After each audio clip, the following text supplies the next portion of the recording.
You ask Tiger to solve.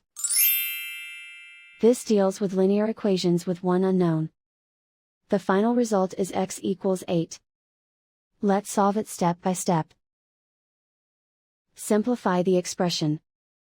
Expand the parentheses.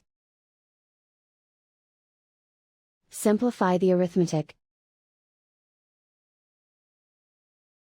Group all constants on the right side of the equation.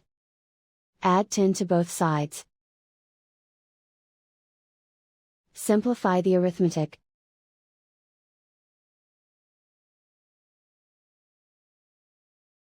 Isolate the x. Divide both sides by 5. Simplify the fraction. Find the greatest common factor of the numerator and denominator. Factor out and cancel the greatest common factor. And so the final result is x equals 8.